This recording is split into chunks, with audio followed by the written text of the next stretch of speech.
नमस्कार, मैं डॉक्टर रेणु कुमारी आज के इस वीडियो में आप सबका स्वागत करती हूँ।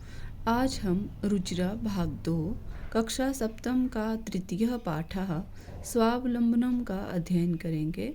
स्वावलंबनम का अर्थ है आत्मनिर्भर होना। अतः इस पाठ में हम संख्यावाची शब्दों तद, एतद और समय सूचक शब्दों के विषय में जानकारी प्राप्त करेंगे। तो आइए प्रस्तुत पाठ का अध्ययन करते हैं। कृष्णमूर्ति श्रीकंठश्च मित्रे आस्ताम। कृष्णमूर्ति और श्रीकंठ मित्र थे।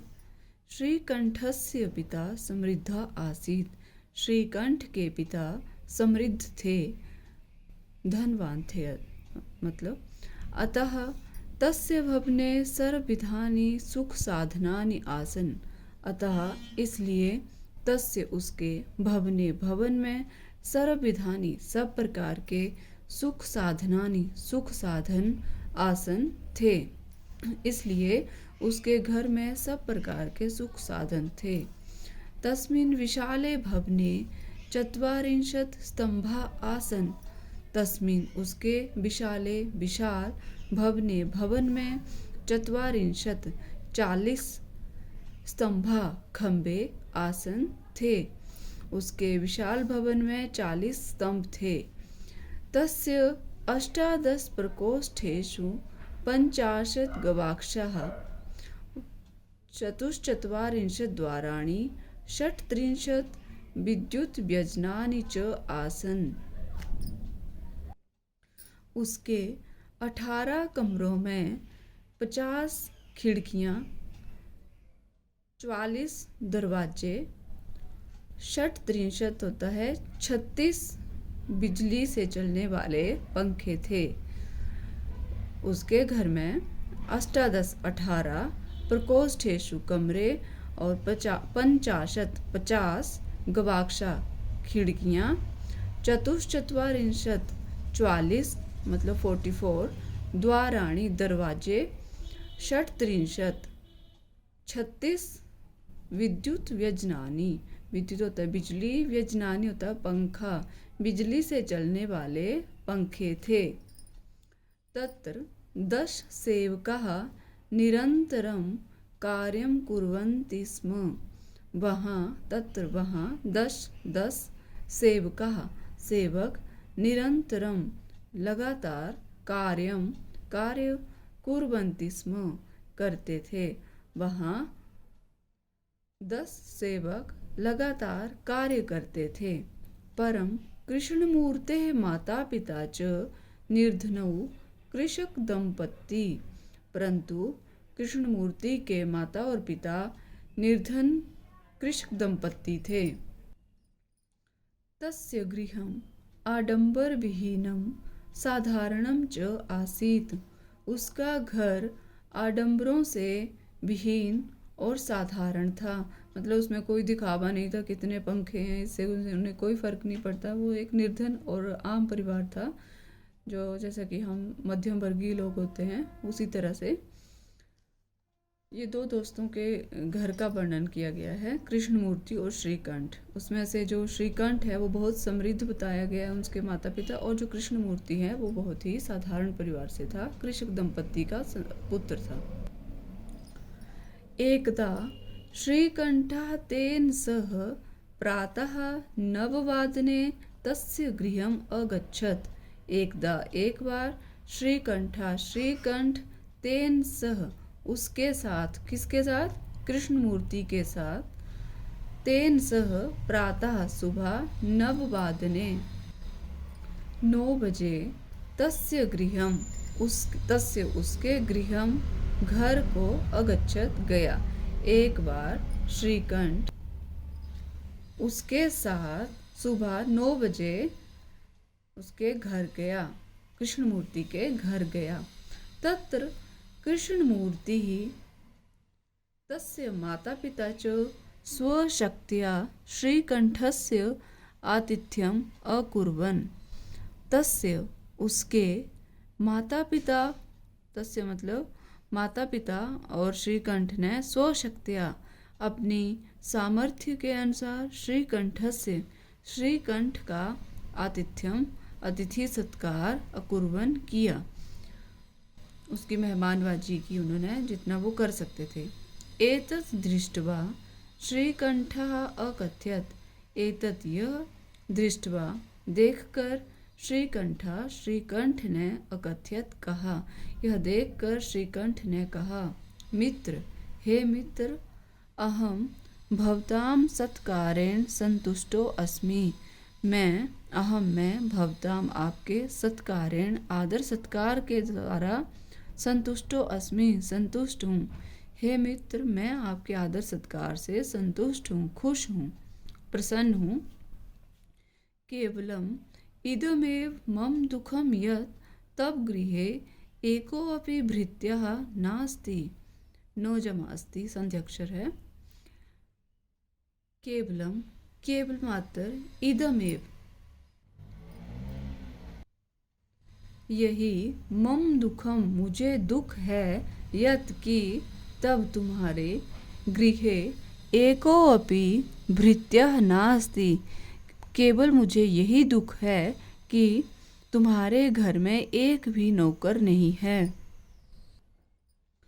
मम गृहे तु बहवः कर्मकराः सन्ति, मम मेरे गृहे घर में तू तो बहवः बहुत सारे कर्मकराः काम करने वाले संति हैं, मेरे घर में तो बहुत सारे काम करने वाले लोग हैं। तदा कृष्णमूर्ति अवदत्, तब कृष्णमूर्ति बोला, मित्र हे मित्र, ममापि अष्टौ कर्मकराः सन्ति, ममापि मम जमा अपि संध्यक्षर है, मेरे भी अष्टौ 8 कर्मकराः काम करने वाले संति हैं, मेरे पास भी 8 काम करने वाले हैं।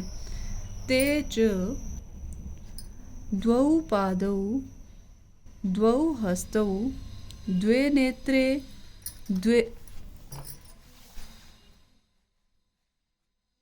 द्वे श्रोत्रे इति, और ते च और वे, द्वौ पादौ 2 पैर, द्वौ हस्तौ 2 हाथ, द्वे नेत्रे और 2 नेत्र, मतलब द्वे श्रोत्रे और 2 कान हैं।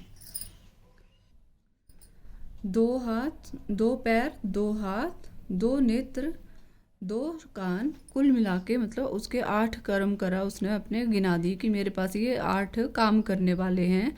यहाँ पर जो पादव है वो पुल्लिंग शब्द है और इसके राम की तरह ही रूप चलते हैं जैसे, और नेत्रे में जो है वो नपुंसक लिंग है, इसलिए इसके रूप फल की तरह चले हैं। क्योंकि ये पुल्लिंग शब्द है तो इसमें संख्या जो 2 है वो भी उसी हिसाब से लिखी है, द्वौ। जैसे पुल्लिंग होता है एकः द्वौ त्रयः चत्वारा, और स्त्रीलिंग में होता है एका द्वे तीसरा चतस्रा, और नपुंसक लिंग में होता है एकम द्वे त्रीणि चत्वारि। इस तरह से संख्यावाची शब्दों को पुल्लिंग, स्त्रीलिंग और नपुंसक लिंग में 4 तक लिखा जाता है। 5 के आगे सब एक जैसे ही चलते हैं सब लिंगों में, तो इसलिए नेत्रे नपुंसक लिंग है तो यहाँ पर द्वे का प्रयोग किया है। एते प्रतिक्षण मम सहायकः, ये प्रतिक्षणम हर पल, मम मेरे, सहायका सहायक हैं, ये मेरे हर पल सहायक हैं। किंतु तब भृत्या सदैव सर्वत्र च उपस्थिताः भवितुं न शक्नुवन्ति, परंतु तब तुम्हारे भृत्या नौकर सदैव, सदा जमा एव संध्यक्षर है, सभी जगह, सर्वत्र सदा, सर्वत्र सब जगह, च उपस्थिता भवितुं न शक्नुवन्ति, और सब जगह उपस्थित, न शक्नुवन्ति नहीं हो सकते हैं, किंतु तुम्हारे नौकर सब जगह उपस्थित नहीं हो सकते हैं। त्वं तु स्वकार्याय भृत्याधीनः, तुम तू तो स्वकार्याय सो अपने कार्याय कार्य के लिए, भृत्याधीना नौकरों के अधीन हो, तुम तो अपने कार्य के लिए नौकरों के अधीन हो। यदा यदा ते अनुपस्थिता तदा तदा त्वं कष्टम अनुभवसि।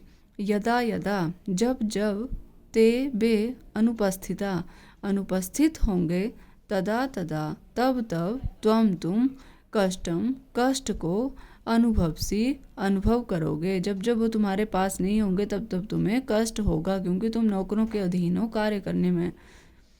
स्वावलंबने तू सर्वदा सुखमेव न कदापि कष्टम भवति। स्वावलंबने स्वावलंबन या आत्मनिर्भरता तू तो सर्वदा सदा सुखमेव सुखकारी ही है। न कदापि न नहीं कदापि कभी कष्टम कष्ट भवति होता है।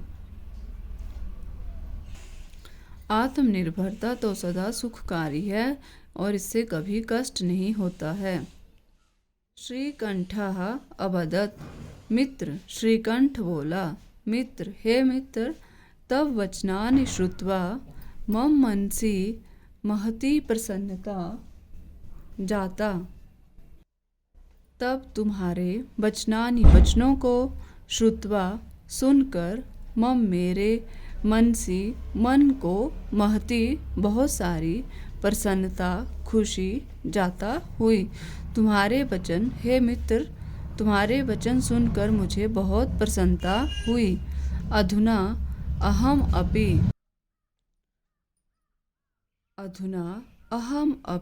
अब अहम अपि मैं भी स्वकार्याणि अपने कार्याणि कार्य स्वयं एव संध्याक्षर है स्वयं जमा एव स्वयं अपने आप एव ही करूँगा। इच्छामि मतलब करना चाहता हूँ। अब अधुना मतलब अब मैं भी आज से मैं भी अपने कार्य अपने आप ही करना चाहूँगा। भवतु सार्धद्वादशवादनम् इदं साम्प्रतं गृहं चलामि। भवतु अच्छा सार्ध आधा द्वादश 12 वादनम इदम बज रहे हैं। इस वक्त 12:30 बज रहे हैं। सांप्रतम गृहम चलामी अभी सांप्रतम होता है अभी, गृहम घर को, चलामी चलता हूँ। ये है इस पाठ से संबंधित शब्दार्थ। आइए अब प्रस्तुत पाठ का अभ्यास करते हैं। प्रश्न नंबर 1, उच्चारणम कुरुत, उच्चारण करें। विंशतिः इसका अर्थ है 20, द्वाविंशतिः 22, चतुर्विंशतिः 24, पंचविंशतिः 25, अष्टाविंशतिः 28, नवविंशतिः 29, त्रिंशत् 30, द्वात्रिंशत् 32, त्रयस्त्रिंशत् 33, चतुस्त्रिंशत् 34, अष्टात्रिंशत् 38, नवत्रिंशत् 39, चत्वारिंशत् 40, द्विचत्वारिंशत् 42, त्रयश्चत्वारिंशत् 43, चतुश्चत्वारिंशत् 44, सप्तचत्वारिंशत् 47, पंचाशत् 50। यह है संख्या। प्रश्न नंबर 2, अधोलिखितानां प्रश्नानां उत्तराणि लिखत। नीचे लिखे गए प्रश्नों के उत्तर लिखें। कस्य भवने सर्वविधानि सुख साधनानि आसन। किसके भवन में सब प्रकार के सुख साधन थे। इसका उत्तर है श्रीकंठस्य भवने सर्वविधानि सुख साधनानि आसन। श्रीकंठ के भवन में सब प्रकार के सुख साधन थे। कस्य गृहे को अपि भृत्यः नास्ति। कृष्णमूर्ते गृहे को अपि भृत्यः नास्ति। कृष्णमूर्ति के घर में कोई भी नौकर नहीं था। श्रीकंठस्य आतिथ्यम के अकुर्वन्। श्रीकंठ का अतिथि सत्कार के किन्होंने अकुर्वन् किया, किसने किया। श्रीकंठस्य आतिथ्यम कृष्णमूर्ति तस्य माता पिता च अकुर्वन्। श्रीकंठ का तिथि सत्कार कृष्णमूर्ति और उसके माता पिता ने किया। सर्वदा कुत्र सुखम, सदा कहाँ सुख होता है। सर्वदा स्वावलंबने सुखम, स्वावलंबन में सदा सुख होता है। श्रीकंठः कृष्णमूर्तेः गृहं कदा अगच्छत्, श्रीकंठ कृष्णमूर्ति के घर कब गया। श्रीकंठः प्रातः 9 कृष्णमूर्तेः गृहम् अगच्छन्। कृष्णमूर्ते कति कर्मकराः सन्ति, कृष्णमूर्ति के कितने कर्मकार थे, काम करने वाले थे। इसका उत्तर है कृष्णमूर्तेः अष्टौ कर्मकराः सन्ति, कृष्णमूर्ति के 8 काम करने वाले हैं। प्रश्न नंबर 3, चित्राणि गणयित्वा तद्धा संख्यावाचक शब्दम लिखत, चित्रों को गिनकर उनके संख्यावाचक शब्दों को लिखें। जैसे यहाँ चित्र दिया है और बॉक्स में मटके रखे हुए हैं, घड़े हैं, तो उनकी गिनती करनी है और संस्कृत में फिर लिखना है। आइए गिनती करते हैं। 1 2 3 4 5 6 7 8 9 10 11 12 13 14 15 16 17 18। 18 को कहते हैं अष्टादश घटानी, अष्टादश घटानी। इसी तरह से 21 आम्राणि, पंचदश कंदुकानि। कितने हैं? 15 हैं। 21 होता है 21। आगे है षट्त्रिंशत् सिक्थवर्तिकाणि, मोमबत्तियां हैं, कितनी हैं? षट्त्रिंशत् 36। चतुर्विंशतिः कर्तरिकाः, कर्तरी होती है कैंची। चतुर्विंशतिः 24, आप इनकी गिनती कर सकते हैं 24। त्रयस्त्रिंशत् पत्राणि, 33 पत्ते हैं। प्रश्न नंबर 4, मंजुषाता अंकानां कृते पदानि चुनत, मंजुषा में दिए गए अंकों के आधार पर पदों का चयन करें। यहाँ संख्या दी गई है और मंजुषा में इनके संस्कृत में लिखे गए मतलब मीनिंग है, आपने उसे संख्या के सामने लिखना है। वो है मंजुषा में है चत्वारिंशत् 44, सप्तविंशतिः 27, एकत्रिंशत् 31, पंचाशत् 50, अष्टाविंशतिः 28, त्रिंशत् 30, चतुर्विंशतिः 24। आइए अब लिखते हैं 28, अष्टाविंशतिः 30, त्रिंशत् 27, सप्तविंशतिः 31, एकत्रिंशत् 24, चतुर्विंशतिः 50, पंचाशत् 40, चत्वारिंशत्।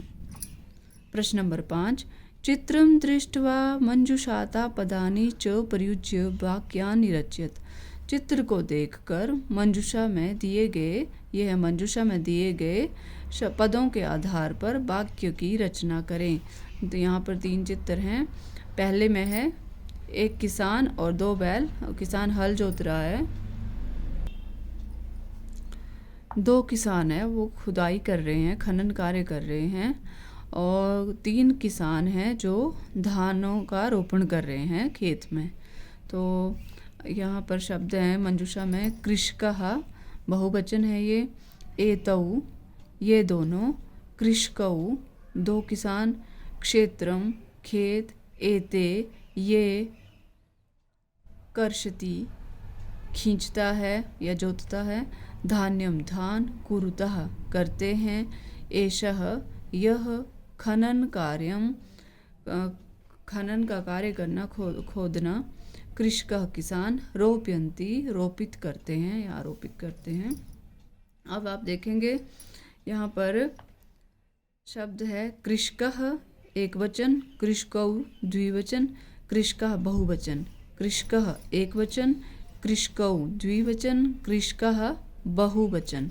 ठीक है, इसी प्रकार से एषः एक वचन, एतौ द्विवचन, एते बहुवचन। ठीक है। और खनन कार्यम यहाँ पर आ जाएगा, रोपयंती इनके लिए है और कर्षति इनके लिए है। ठीक है। धान्यम यहाँ पर आ जाएगा, खनन कार्यम यहाँ पर आ जाएगा और कर्षति मतलब खींचता है क्षेत्रम खेत को। आइए अब वाक्य का निर्माण करते हैं। पहले इस चित्र को देखकर पहला इसका बनेगा एक वाक्य, एषः कृषकः क्षेत्रम कर्षति। यह किसान खेत जोतता है। दूसरा इनके लिए, एतौ कृषकौ खनन कार्यम कुरुतः। ये दो किसान खनन कार्य कर रहे हैं। तीसरा वाक्य इनके लिए है, एते कृषकाः धान्यम रोपयन्ति। ये किसान धान के पौधों का रोपण कर रहे हैं। प्रश्न नंबर 6, अधोलिखितान समयवाचकान अंकान पदेषु लिखत। नीचे लिखे गए समयवाचक शब्दों के आधार पर जो अंक दिए हैं उनका पदों में लेखन करें। संस्कृत में लिखना है। 10:30 हैं।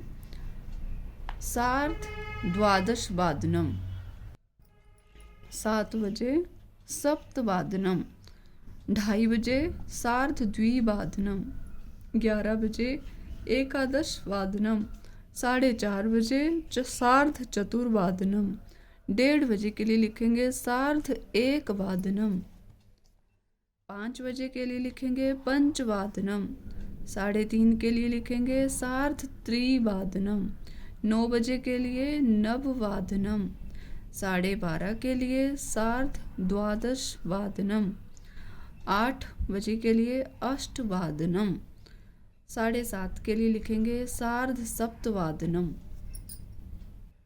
प्रश्न नंबर 7, मंजूषातः पदानि चित्वा रिक्त स्थानानि पूरयत। मंजूषा में दिए गए पदों को चुनकर रिक्त स्थानों की पूर्ति करें। मंजूषा में पद दिए हैं षड् 6, 63, 30, 31, 31, 2, 2, 12, 12, अष्टाविंशतिः 28। तो क में वाक्य की पूर्ति करेंगे। ऋत्वा भवन्ति, षड् ऋतवः भवन्ति। 6 ऋतुएं होती हैं। कौन कौन सी होती हैं? पहली है बसंत ऋतु, ग्रीष्म ऋतु, वर्षा ऋतु, शरद ऋतु, हेमंत ऋतु और शिशिर ऋतु। मासः 12 भवन्ति। महीने 12 होते हैं। ये सब जानते हैं। महीने कितने होते हैं? 12। जनवरी फरवरी के नाम से सब बच्चे जानते हैं। जनवरी फरवरी से लेकर दिसंबर तक जो 12 महीने हैं उनके हिंदू कैलेंडर के अनुसार उनके नाम हैं। तो चैत्र, बैसाख, ज्येष्ठ, आषाढ़, श्रावण, भाद्रपद, आश्विन, कार्तिक, मार्गशीर्ष, पौष, माघ और फाल्गुन। ये भारतीय वर्ष के अनुसार 12 महीनों के नाम हैं। एकस्मिन् मासे 30 अथवा 31 दिवसा भवन्ति। 31 दिन, 30 या 31 दिन होते हैं एक महीने में। घ फरवरी मासे सामान्यतः 28 दिनानि भवन्ति। 28 दिन होते हैं। मम शरीरे 2 हस्तौ स्तः। मेरे शरीर में 2 हाथ हैं। तो ये है हमारा पाठ स्वावलंबनम। मैं आशा करती हूँ आपको मेरा बनाया हुआ वीडियो अच्छा लगेगा। यदि आपको मेरा बनाया हुआ वीडियो अच्छा लगे तो कृपया लाइक, शेयर और सब्सक्राइब करना ना भूलें। धन्यवाद।